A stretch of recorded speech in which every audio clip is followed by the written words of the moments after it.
So this is the point where we left last time. So it's basically giving you a measure like how to define a good model, and I told you last time that the definition of the good model will come from the loss function. That is how better this loss function is. Like if the loss function is too high, that model is not good, and if the loss function is not that high, then that particular model is a good model. So definition of the good model comes from the how good that loss function is, like whether it's a low one or not. So this I already explained you last time. So let us see the curvature of the loss function.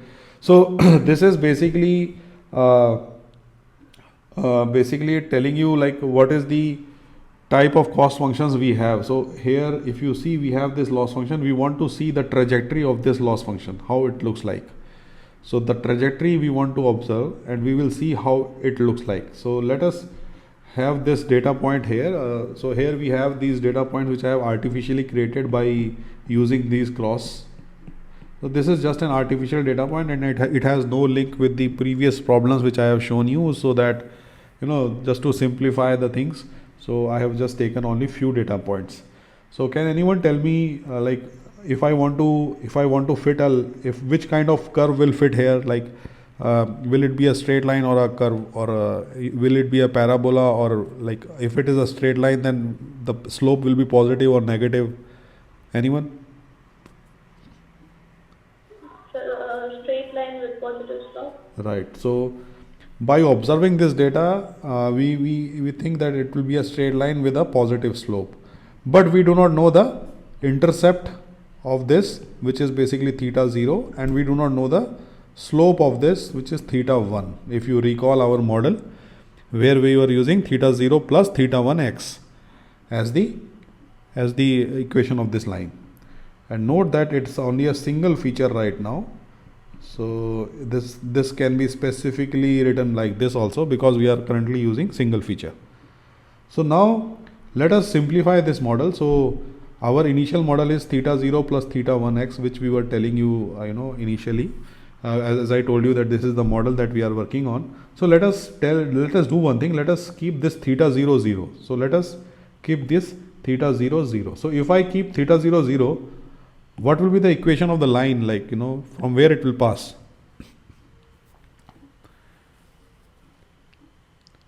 If I plot this theta 1 x, how will it look like for varying theta 1? Like if theta 1 is varied, how will this line look like?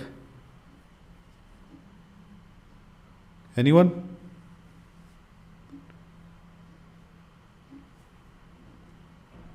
It's a very easy question, right? So if you have y is equal to theta 1 x, how will it look like? It will pass through origin. Yes.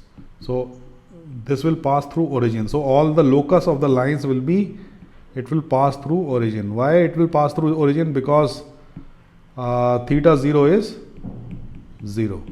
That is why actually it will pass through origin. The intercept is not there, right? So if intercept is not there, it will pass through origin. So let us take the simplistic assumption where theta 0 is 0. If theta 0 is 0, so there will be multiple such lines which are passing through origin. So let us consider a single line, which is this one. Let me draw this. So let us consider one of these lines as this. So this is one line. So if this is your one line, which actually satisfies y is equal to theta 1 x, so here what we do is we actually try to calculate the loss function. So what is loss? Loss is nothing but it's the difference between the model minus the actual value. So this is the loss function, right? The model will predict some value and it will be subtracted from the actual value. So what are the actual values? Actual values are these values. These are the actual values.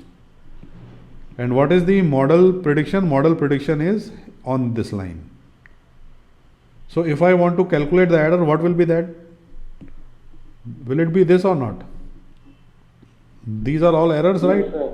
So these will be all errors, right? So so this is basically your yi's, and this is basically your m theta x I1. So you are actually calculating the difference between the two.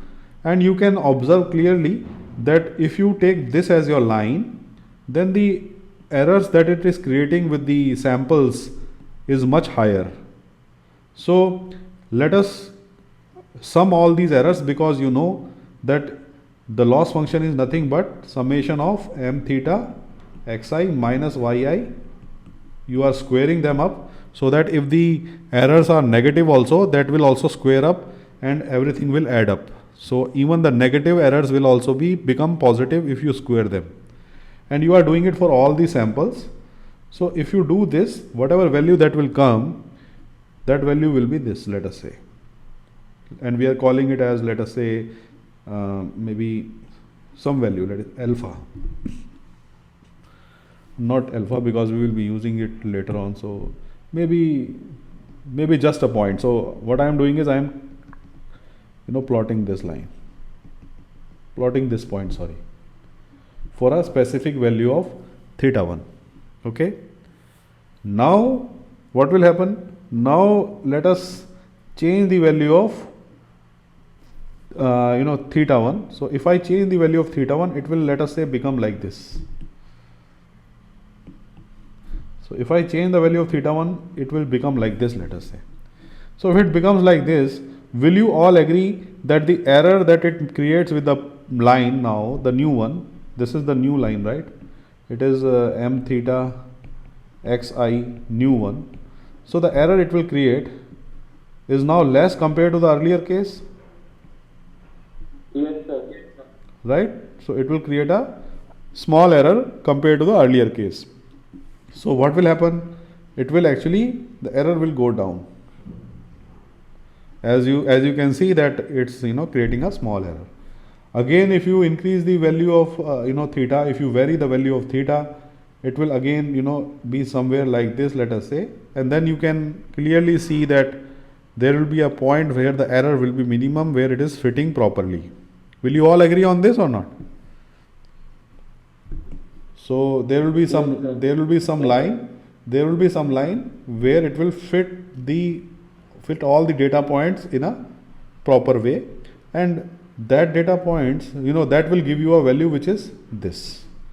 And once again, if you move further like this, because this is all the locus of the linear regression, so once you move away from it, you will all agree that the loss function will again increase. So typically, if you plot this data and if you draw the lines connecting these data points, what you will get is a curve like this. And in this curve, there will be a single minimum point and other points will be all above it. So it's basically a curvature of the loss function L, which we have defined on top. So this is the loss function which we have defined. So the curvature, the diagram of this loss function will look like this. If you vary theta 1, see the earlier point where theta 0 was 0, and when I was using this line,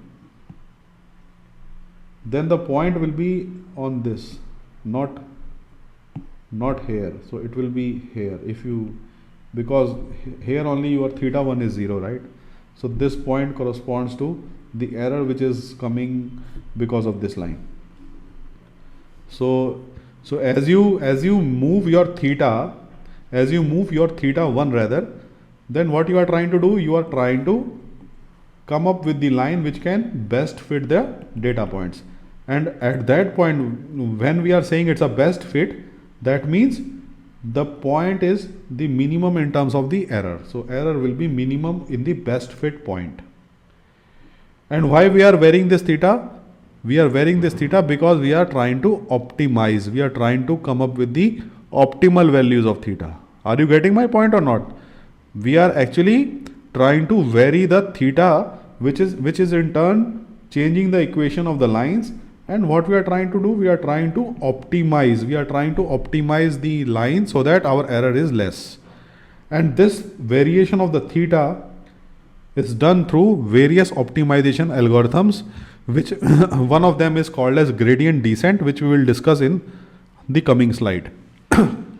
So note that this theta if you recall our earlier lecture when we were discussing this optimization strategy, so what we are doing now, we have already calculated the loss function, and now what we are doing, we are actually changing the values of theta. We are changing the values of theta 0 and theta 1, so that we will come up with the function which is a new function every time, and we will see whether this function is giving us better prediction scores or not. And how to vary this theta is the problem of optimization, which we will study now. Are you getting my point? Any questions here? No, sir. So we will be using optimization as our tool to move these theta values. Right now I am explaining you in my own words that we will move these theta like this, we like this, like this, like this. But the challenge is how to move these theta. So that movement of the thetas to make a optimal line will come through optimization strategy, which we will discuss in the coming slides. And one of the algorithms that we are using for this purpose is gradient descent. So so this is basically the curvature of the loss function. Now what is this? This is actually showing you another data set which is like this. You can see this is another data set, but now here we have theta 0 plus theta 1x as the model. So if we have theta 0 plus theta 1x the model, then our loss function, which is a function of theta 0 and theta 1, so this is not g, this is loss. So loss function is now a function of two variables. In the first case, when we were discussing this, our loss function was a function of only single variable, which is theta 1. Now the loss function is a function of two variables, so we will have a 3D plot now, because on the x-axis we will have theta 0 here, on the y-axis we have theta 1, and on the z-axis we will have the loss function. So what it will look like? It will look like a bowl shaped function like this. So let me show you another one we discussed last time. Let me show you that. So if you see here, this is the one. So you are actually seeing this type of bowl shaped function. You can see here, this is the slope, this is the intercept. So basically this is theta 0 and this is theta 1, and you are actually plotting the cost function. And the cost function will look like a surface now, because you have two variables. If you are using only single variable, then it will become a line, but when you are using two variables in a plane, then it will form a surface in 3D. And you can see it's a bowl shaped function, and it will have a single point where it will reach the minimum. There are no multiple points. Will you all agree on this? Like if you have a surface like this, you will have only single point which is a minimum value, other points are higher than that. So if you roll a ball from here, it will slide down the hill and it will settle down at the minimum value. If you roll a ball from here, it will go down the hill and it will settle down to the minimum value. Will you all agree on this? Yes, sir. So it's basically the two-dimensional version of the loss function, and this is the same diagram, but it is shown not properly, but this is the one which is over here. Okay, and what is this? This is basically the contour plot of this loss function, or you can say specifically the contour plot of this particular loss function, this cost function. So contour plots are nothing but what happens is, it's a different way of seeing this cost function. So what happens is, if you see from the top and see the projection of that onto the xy plane, you will see these circular type of ellipses on the xy plane. Will you all agree on this? Like if you see from the top and you observe on the xy plane, you will get these ellipses as the curvature. What we are trying to do is, we are trying to bisect this cost function with a plane. So if I bisect this cost function with a plane and see from the top the projection of this plane onto the xy plane will be an ellipse. So they will look like an ellipse. So basically these ellipses are nothing but it's a 2D footprint of this 3D graph. So we have this 3D curvature and the 2D print of that will be these ellipses. Any questions here? So basically this is the 2D print of this 3D graph is basically these ellipses.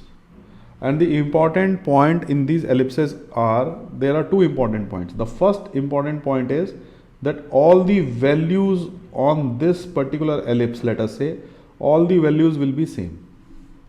So all the values here on this particular ellipse will be same. But the value at this particular ellipse and the value at this particular ellipse will be different. But for a same ellipse, all the values will be same. And the second thing is, the more the difference between these 2 points, between the 2 ellipses, the slowly, the curvature is for the loss function. And the more close these ellipses are to each other, the faster will be the curvature of the loss function. So if I say that, we have something like this, a wider spacing between the 2 ellipses, then it means you are actually, if you have this loss function, and if I say that you have this wider space between the ellipses, that means you are somewhere operating in between this region, because the curvature is not, that steep. But if you are, if the difference between the ellipses are too small, that is, like if you are focusing at this point where the curvature has very, the ellipses are very close to each other, that means you are at a very sharp, downhill. You are very sharp, you are at a very sharp and steepest position. So here you can see this is the steepest position where, the curve is, the point is moving fast. So that steepest location is given by these points. So one thing to note, when the ellipses are far from each other, that means the curve is not steep. And if they are close to each other, that means the curve is very steep and it is having a very high gradient. Any questions here?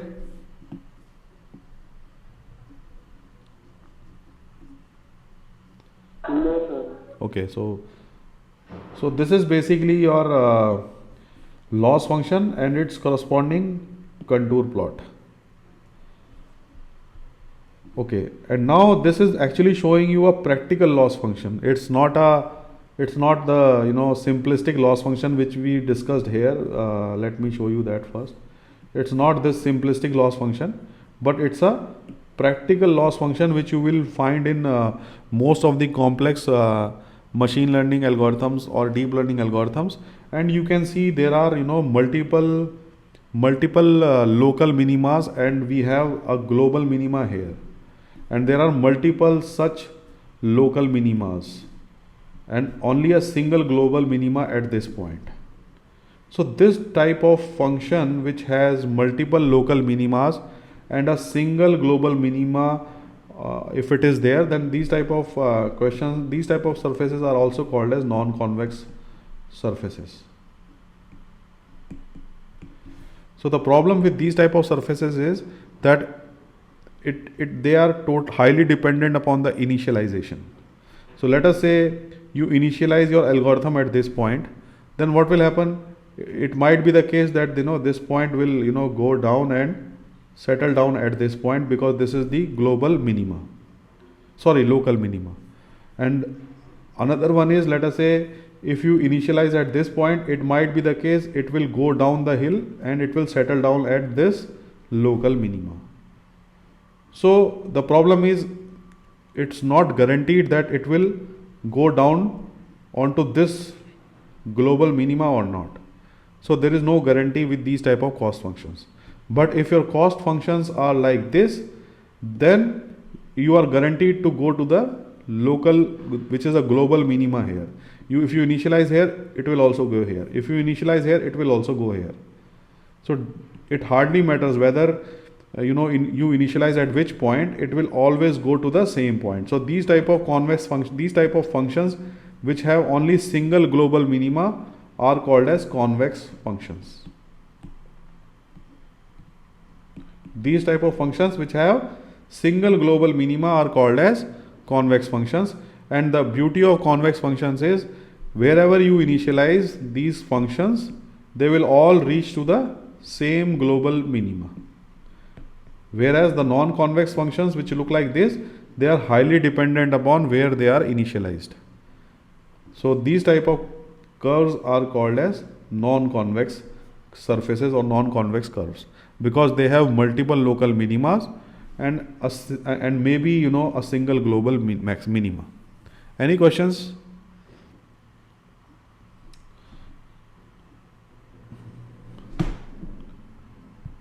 Any questions here? Okay, so this is basically the kind of loss function. So we have studied now different kinds of loss functions. Like, what are the different kinds of loss functions? There are two types of loss functions. One is the convex loss, another one is non-convex loss.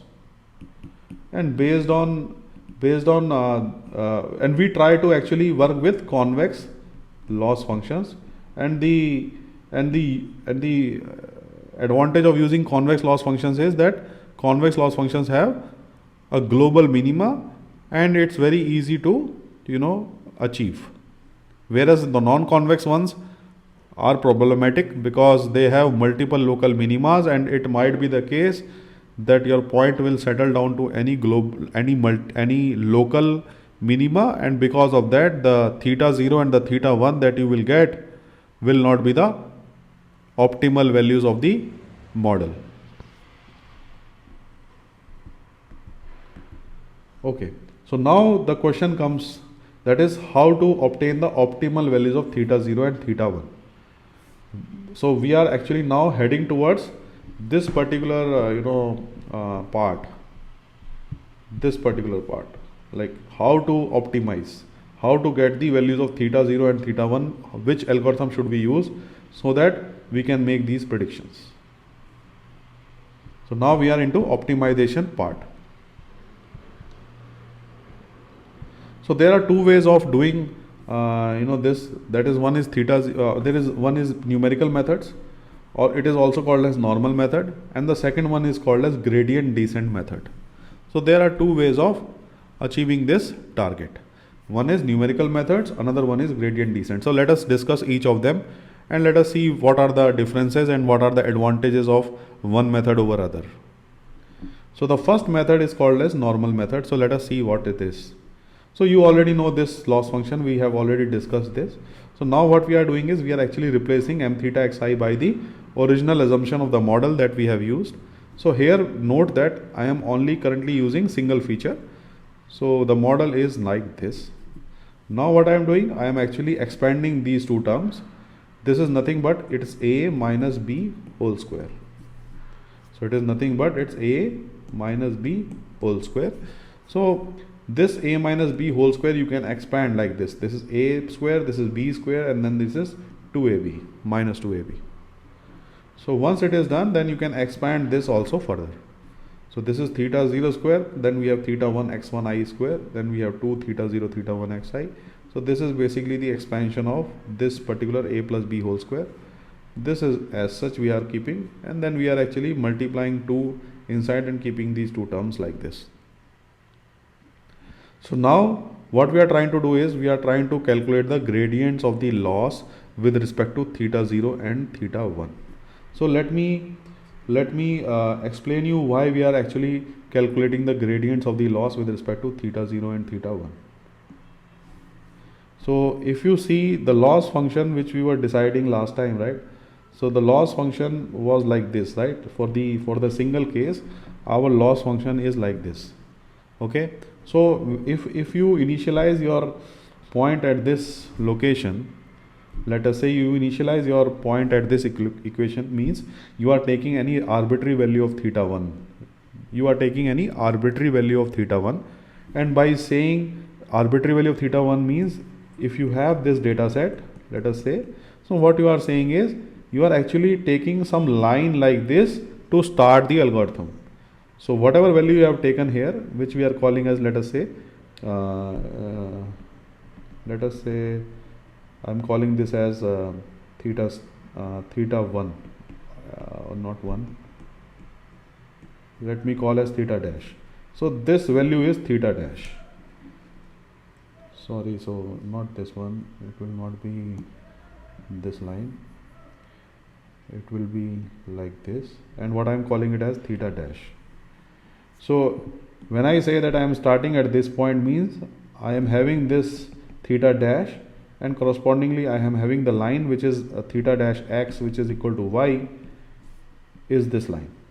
And now what will happen? Now what we are trying to do is we are trying to actually make this point go towards the minimum, because this is our final objective. Why it is our final objective? Because this is the point where the error is minimum. This is the point where the error is minimum.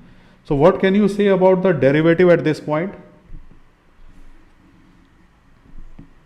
If I want to take derivative at this point, what will be the value? 0. Right. So our objective first of all is to reach at this point, and the reason for that is our loss function is minimum, and we know, we have already seen that if the loss function is minimum, at that point the line will be making a perfect fit to the data points. So our target is to reach at this point, and what we have seen is the characteristics of this point is that the derivative of the loss with respect to theta dash is 0. Sorry, with respect to theta 1 is 0. So now here if you see, we are trying to actually calculate derivative of the loss with respect to theta 0 and derivative of the loss with respect to theta 1. And why we are taking derivatives with two variables? Because we are actually plotting for two variables. In the earlier case, for understanding purpose, I used only single variable, but now since we have two variables, so we will be taking the derivative of the loss with respect to theta 0 as well as to theta 1. And what we will do, we will actually, once we calculate it, we will put it as 0. So why we are putting it as 0? Because we want to reach to the minimum value or not. So the characteristics of that minimum value is that the derivative of the loss with respect to theta 0 and theta 1 should become 0. So now if you calculate the derivative of the loss with respect to theta 0, you can easily calculate it. I guess you will not have any problems. In case if it is, then I think there is a serious problem that you do not know calculus, but I hope that you will be able to solve this. You can calculate the derivative of the loss with respect to theta 0 easily here. So if you do that, it will come out to be this. And you know that we have already kept 2 here, and the reason for putting this 2 was to cancel this 2 over here which is coming. So this is just for cancelling purposes. And the derivative of the loss with respect to theta 1, if you calculate for this particular expression, if you do the derivative with respect to theta 1, you will get this expression as your answer. So once you have this expression and once you have this expression, we know that we will keep this derivative to 0 to obtain the theta 0 and theta 1 that corresponds to the minimum of the loss function. I have already explained you what that is. So once you put this value equal to 0 and you put this value equal to 0, let us see what is the value of theta that you are getting. So if you put the first one, which is the derivative of the loss with respect to theta 0 as 0, so once you do the manipulations here, the manipulations are simple, right? So here you can see you will get this as the expression, because you are moving inside this summation here. So once you do that, what you get is this as your expression here. And what we are trying to do is we are trying to actually use we are trying to move this term and this term to this side, onto the right side. This is just simple algebraic manipulation. So once you do that, you will get this expression, right or not? Is it okay? Yes, sir. So once you do that, you will get this answer. And now what we can get, we are actually writing this particular expression as y bar. Y bar is the average value for this particular thing, so we are representing it by y bar. and then for this particular expression we have x1 bar. So now the optimal value of theta 0 naught, and this is the value which you are getting when your derivative of the loss with respect to theta is 0. So when you take the derivative of the loss with respect to theta 0 as 0, the value of the optimal value that you obtain is theta 0 cap, and the value is this. And to ensure that it's a minima, you can take the second derivative and it will come out to be positive. That means the corresponding thing is minimum, right? So this is the way to ensure that the corresponding point that you are getting is minima. By taking the second derivative and it comes out to be positive, then obviously that will be a minimum value. Okay. So now if you want to calculate the value of theta 1, it is nothing but you again take the derivative of the loss with respect to theta 1. This we have already taken. So now what we will do? We will actually expand these terms properly by taking summation insides. And if you see here, I am taking this term, and from there I will take x1i common. If I take x1i common, then what we are getting is y bar minus theta 1 x1 bar. Sorry, we will get once you take let me see what it is. Here we have this term which is over here, and then what we are doing, we are actually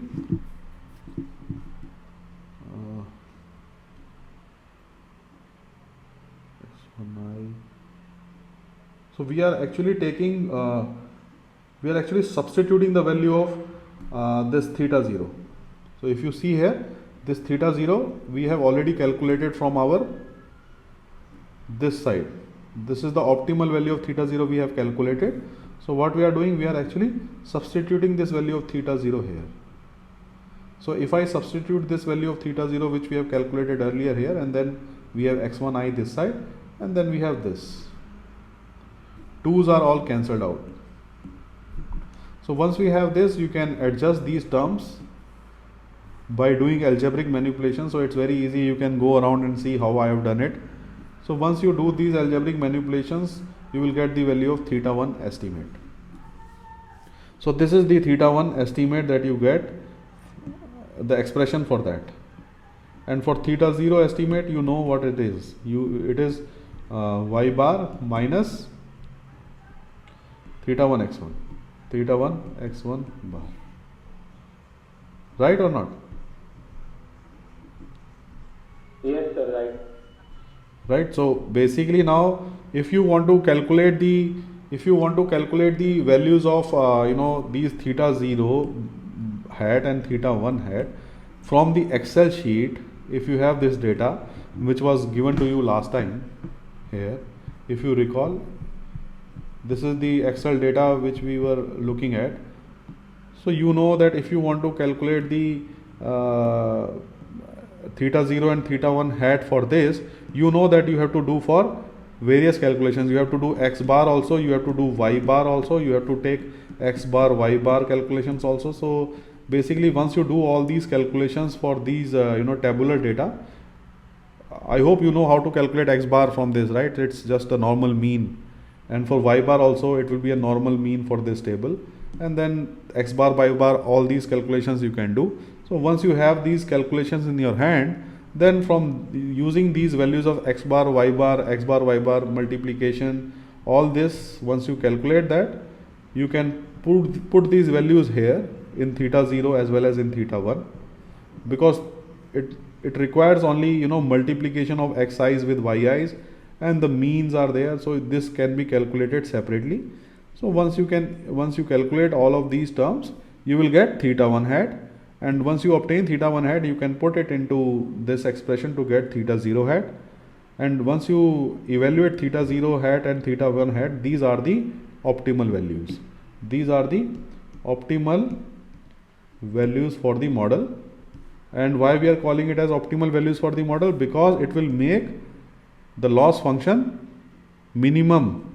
It will make the loss function minimum, and the line will fit actually to these data points in such a way that the loss function will be minimum. Any questions here?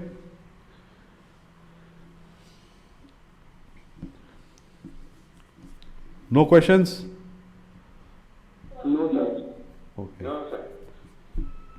The second method that we have is what we call as gradient descent. So the first method was normal method. The second one is gradient descent. So we will understand this, what this gradient descent is. So basically this gradient descent is an algorithm that we use, and we see that normally in the optimization block. So the normal method is also used in this optimization block, but it's basically it's not following any optimization strategy. It's just using the derivative of the loss with respect to theta as 0. But gradient descent is the actual one, which is specifically in the class of optimizations, and we will be using gradient descent to actually modulate this line. We will use gradient descent to change the line's parameters, which is theta 0 and theta 1. So let us see how we will do that using gradient descent. So let me copy this here. So before going to understand what we do in gradient descent, it's better to understand the the algorithm first. So please recall that this is the discussion which we were doing, and our objective was to actually go down the hill step by step to reach to the minimum value. In the normal method, what we have done is we have directly calculated the derivative of the loss with respect to theta, and then we got the answers for the optimal value of theta 0 hat and theta 1 hat. We will see what is the disadvantage of normal method once we finish off with the gradient descent. So in gradient descent, what is the procedure? The gradient descent procedure is like this. You initialize at this point. So this point corresponds to this theta hat. So now our objective is to move this point to this point finally. So what we do is we actually step by step go like this, and we will reach to the minimum value. So it is like you are sitting in a in a bowl shape like apparatus, and once you can visualize that once you are sitting here, obviously you will slide down and you will hit to the minimum value. So this taking of these steps slowly steps is basically what we call as gradient descent, and the term descent comes because you are actually going down the hill when gradient is there. So now the strategy that we have to adopt for this is that suppose you are at this point. So what we call this point is as, let us say we call this point as theta old. Let us call this point as theta old. So what we want is we want to move to the global minima, which is this point. So in order to move to this global minima, what we do is we actually first of all calculate the derivative of this loss function with respect to theta old. So if I calculate the derivative of the loss with respect to theta old, so what will be the direction of that? The direction of that will look like this. Will it look like this or not? If I take the derivative of the loss with respect to theta old at the point theta old, will it look like this or not? Yes, sir. So what is the slope of this line? Is it positive or negative?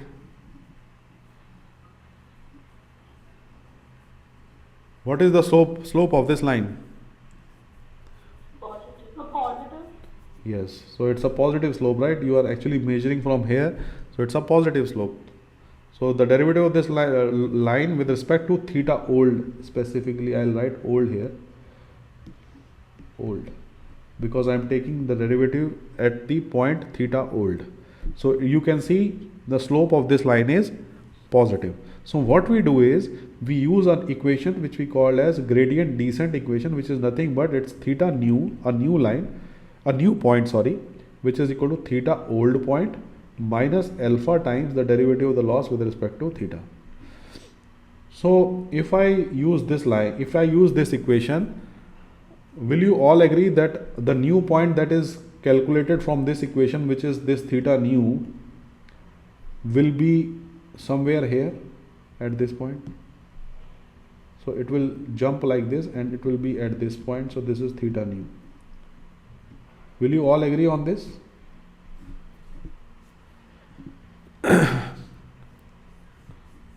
So let me explain you how. So this is theta old, right? So this is theta old, you have this old value. Now what you are doing, you are subtracting, alpha. Let us, take this alpha as a learning rate. Let us take it as, let us call it as learning rate. Just a second. Let us call this as learning rate. I will discuss about this later, but it's a learning rate. Let us keep this value in between 0 and 1. In between 0 and 1. In between 0 and 1. So let us not deal with this alpha right now, but will you all agree that this particular term will be positive? Will you all agree on that? That alpha times the derivative of the loss with respect to specifically theta old here. If you do that, it will be positive. So if it is a positive value, then what you are doing, you are actually subtracting from the old value something. So if you are subtracting anything from old, then will you all agree that this point will shift to this point? Because it will shift to this point, right? Because you are subtracting something positive from the old value. So your point will be shifted to this point. This is the one which is the new one. Now what will you do? You will repeat this exercise again. But now the old value will be now the theta new here. And then you will calculate a new theta new dash. So theta old will be replaced by theta new. You calculate the derivative of the loss here with respect to theta new again. And then you repeat this exercise continuously. And I think now you will all be comfortable with, like as you go for iterations, you will all agree that this point will keep on moving like this and it will head towards 0. Will it happen or not? And from the curvature point of view also, you will see that these points are, keep on heading towards 0. Because the derivative of the loss with respect to theta is positive for this particular region. In this particular region, the derivative of the loss with respect to theta is positive. So the gradient descent will continuously move down the hill and it will stop at this point. Why it will stop at this point? Can anyone tell me? From this equation, like why it will stop at this point? Anyone?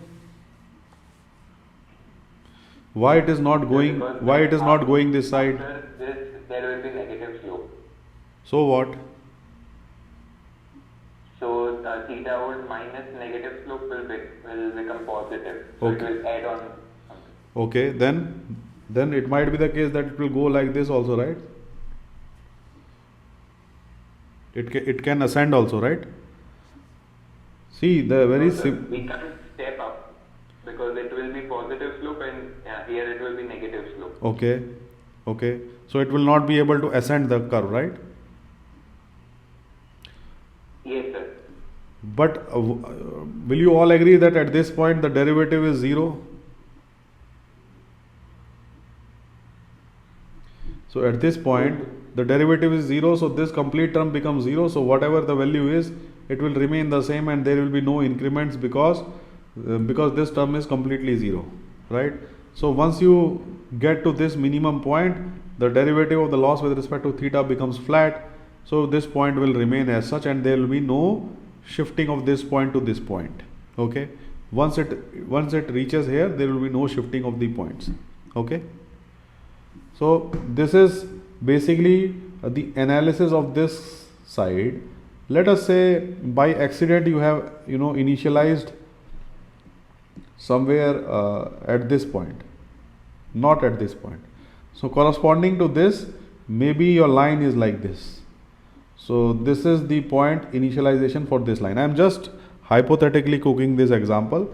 So when I am saying that this is the point, means this is the line corresponding to that. If this is the point, means this is the line corresponding to that.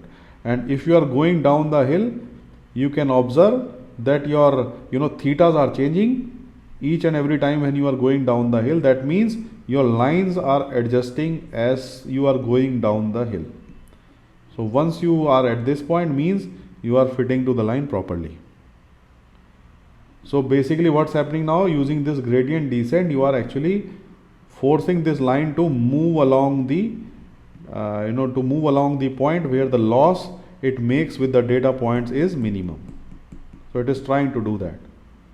So now if we are at this point, will you all agree that what will be the polarity of this derivative? Will it be positive or negative? So it will be negative, right? So if I take the slope at this point, and let us say this is the theta old, so the slope of this line will be negative. So if the slope of this point is negative, will this term will be positive or not? Because then you have negative here, and negative becomes positive, right? So that means you are actually adding to the old value. So it's becoming positive, so you are adding it to the old value. So that means the new value will be this side. So you can see here the new value becomes this side, and again you repeat this exercise, and what you will see is you are going down the hill like this, and you hit at this minimum. At this point the algorithms, the derivative of the loss with respect to theta is 0, so the gradient descent will stop at this point. It will not move at all. Okay, so this is basically the algorithm, a gradient descent algorithm, where you actually descend the curve and reach to the minimum value. And this is basically an optimization strategy which people use to get the new values of theta which we are requiring for our model. Another important point in this thing is alpha. This is important. So there is a debate, like we cannot guarantee that what will be the value of alpha. Sometimes if you use alpha small, let us say if you take alpha small and its value is 0.0001. So if you take alpha small, will you all agree that even if the derivative of the loss with respect to theta is large here, let us say at this point it is very large compared to this point, and it is very large compared to this point. So will you all agree that even though the derivative of the loss with respect to theta in this situation is large, when you multiply it with alpha, which is very small, the multiplication will become very small? Will you all agree on that? Yes, sir. Right? So what will happen if the alpha is small, that is 0.0001, and even your derivative of the loss with respect to theta is large, then what it will do is it will actually do like this. It will make small steps like this, a very small steps like this. Compared to the earlier case, it will make very small steps. So if you take very small alpha, what will happen is to reach to the global minima, your algorithm will take a long time, a very long time. If you take alpha as very small, it will take long time to reach to the minimum, as you can see, and it is evident also. But if you take large alpha, let us say you kept alpha as 10 to the power 4, let us say. So what do you think what will happen if you take alpha as 10 to the power 4? What will happen?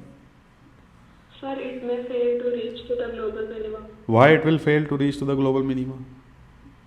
So because it will take large steps, so there is a possibility that it will miss the point. Right. So if alpha is very large, what will happen is it will take some large steps like this, and once it takes another large step, it might be the case it will jump to this point. And you can see now the minima is missed because you are taking large steps. Now again you are at this point. What will happen is, if the alpha is large, it might be the case that it will jump from here to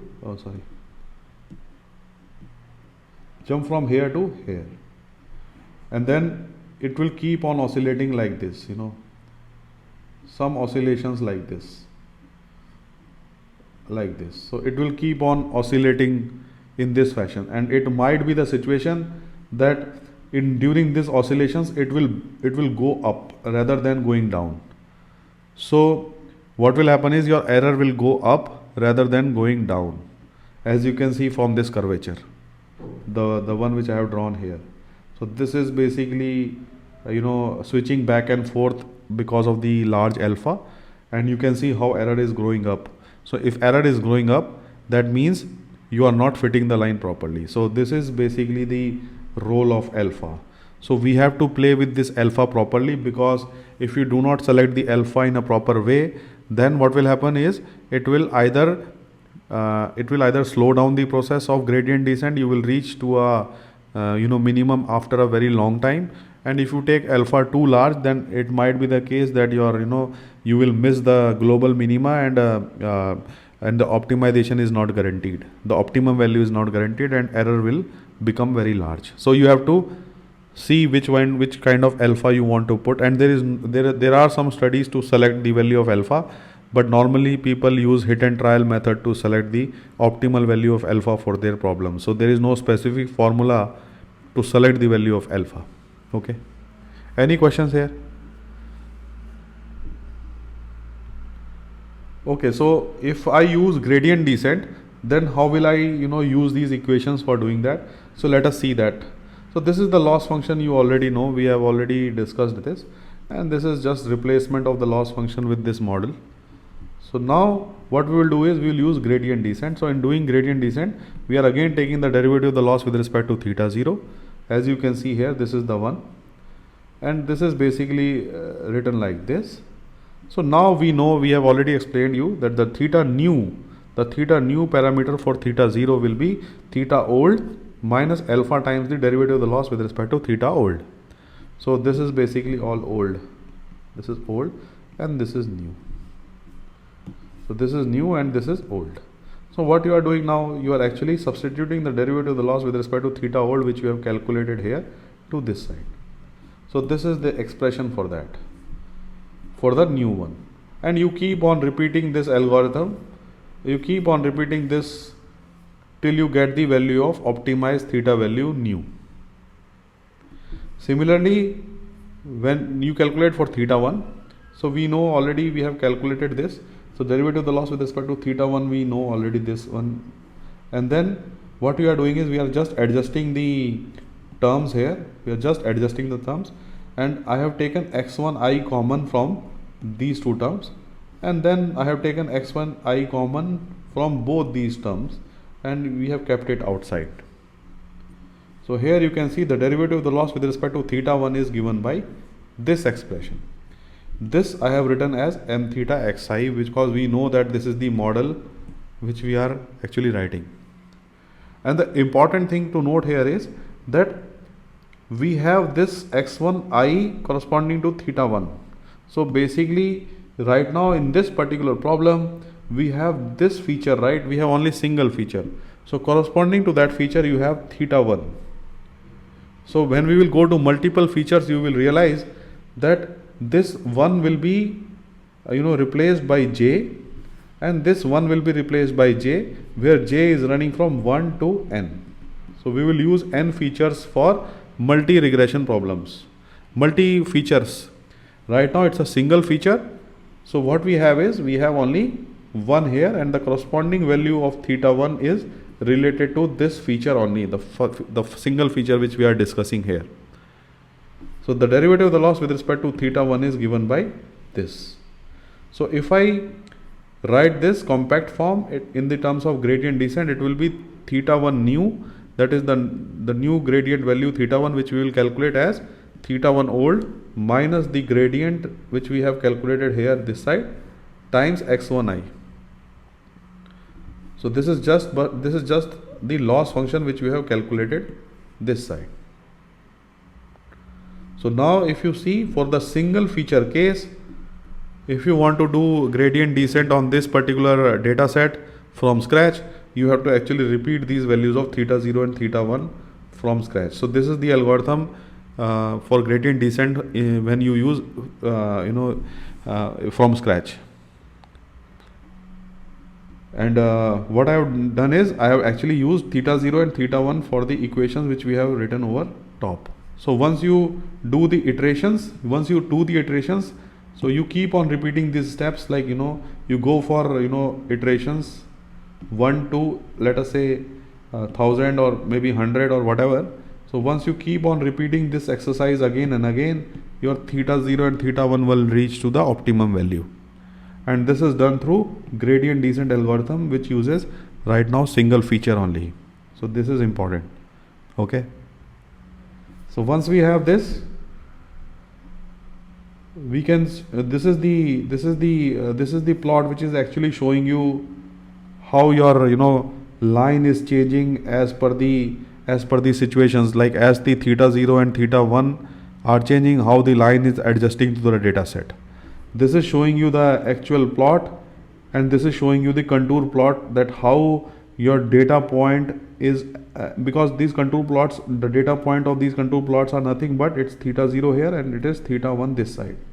So as you move along this line means you are actually changing the values of theta 0 and theta 1, and the corresponding changes you will actually be reflected in the location of these lines.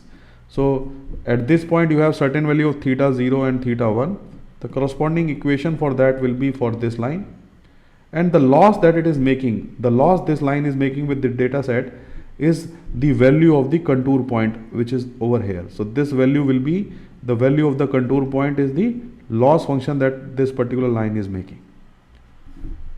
So once this line shifts to this line, then if let us say this is the point for that, so this for the line for this point you will have some theta 0 and theta 1.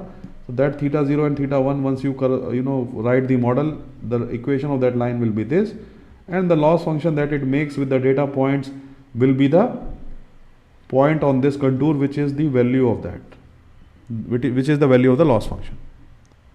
Similarly, this line moves from here to here, then it moves to here, and then it moves to here, and you can see how this is perfectly fitting the data set, and the loss function is reaching to the minimum value, which is the point of the contour point, and the corresponding values of theta 0 and theta 1 are nothing but the equation of this line. Any questions here with this plot? So basically this is not this is actually theta 0 and theta 1. Here you have theta 0, here you have theta 1. So let me show you a script which shows that. So if you can you see this? Is it is it okay? So let me show you how this gradient descent is working. So if you see this, you can see now how this line is closely going and fitting to the curve properly. So in the initial states we initialized here, and then you can see how it is closely going and fitting to the data points. Similarly on the other side you can see how the contour plots are going and reaching to the minimum point, which is over here. So this is the animation which is showing you how this line is fitting to the data points using gradient descent. So any questions here related to what I have discussed today? So are you able to follow the lectures, or you have any questions here? Let me know. Are you able to get the lectures properly or not? Any questions? If you have any doubts related to understanding, or am I going fast or something like that, you can tell me frankly on this. Any questions? No, sir. No, sir. Okay, so are you able to follow properly what I am teaching? Yes. Yes, sir. Okay, so that's good. So finally, this is basically giving you the introduction to the gradient descent. So in the next class we will discuss further details about how to actually make this equations which I was showing you here. So if you see these equations, let me show you that. If you see these equations, there is a problem with this equation. The problem is, if we have larger data set, these equations become slow. So what we want to do in our next class is how to make these equations fast so that we can get the results faster. So that is our objective. So we will discuss that in our next class, that how to make these equations faster for faster implementation. We want our results faster, right? We do not want algorithms to keep on evaluating the value of theta 0 and theta 1 for a long time. We want them to implement and give us results fast. So we will try to make this algorithm fast in the next lecture. Okay. Okay. Thank you for watching this today, and